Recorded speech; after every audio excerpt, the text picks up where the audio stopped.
এবার পাল্টা মারের হুঙ্কার মিঠুন চক্রবর্তী। এতদিন আমরা মার খেয়েছি, এবার পাল্টা দেওয়ার পালা। ওরা যে ব্যবহার করবে এবার আমরাও সেই ব্যবহার করব। এবার তৃণমূলের বিসর্জন হবেই, বড়জোড়া সভায় হুঙ্কার মিঠুন চক্রবর্তী। এইবারে তৃণমূলের বিসর্জন অনিবার্য, তৃণমূলের বিসর্জন হবেই হবে। এবারে মার খেয়ে বাড়ি আসবেন না।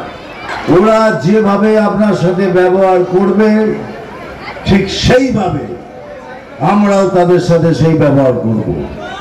কেননা প্রতিরোধ তো হয়, প্রতিরোধ করতে গেলে ওরাও প্রতিরোধ করবে, করুক। এতদিন ধরে তো আমরাই মার খেয়ে এলাম, এবার দেবার পালা।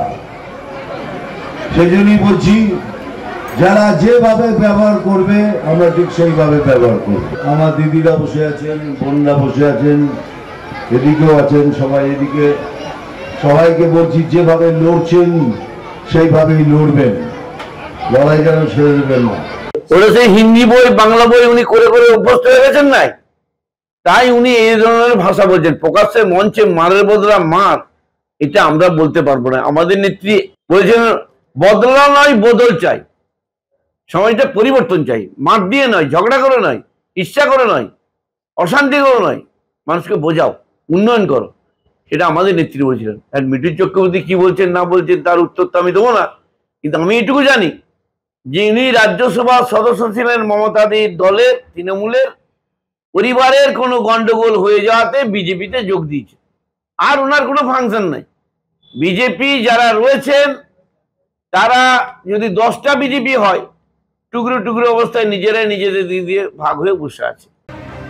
একদিকে বিজেপি সাংসদ অনুরাগ ঠাকুর তিনি যখন ভুতুড়ে ভোটার নিয়ে অভিষেক বন্দ্যোপাধ্যায়কে নিশানা করেছেন, অন্যদিকে এসআইআর বিতর্কে তখন লোকসভা ভেঙে দেওয়ার দাবিতে সরব হচ্ছেন অভিষেক বন্দ্যোপাধ্যায়। 2024-এ ত্রুটিপূর্ণ ভোটার লিস্টের ভিত্তিতে নির্বাচন হয়েছে, নির্বাচন কমিশনে অনিয়ম এবং ভোটার লিস্টে ত্রুটির কথা বলছে।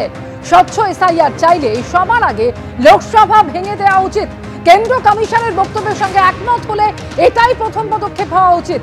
শুধু ভোটমুখী রাজ্য নয়, গোটা দেশে এসআইআর চালু হোক, সরব অভিষেক বন্দ্যোপাধ্যায়।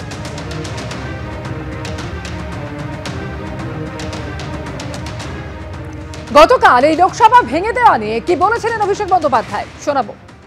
লোকসভা ডিজলভ করে সারা দেশে এসআইআর হোক, তারপর ফ্রেশ ইলেকশন হোক।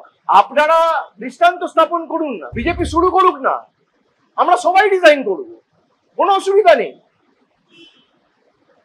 লোকসভা ডিজলভ করে দেওয়া হোক, লোকসভা ডিজলভ করে সারা দেশে এসআইআর হোক, তারপর ফ্রেশ ইলেকশন হোক। আপনারা দৃষ্টান্ত স্থাপন করুন না।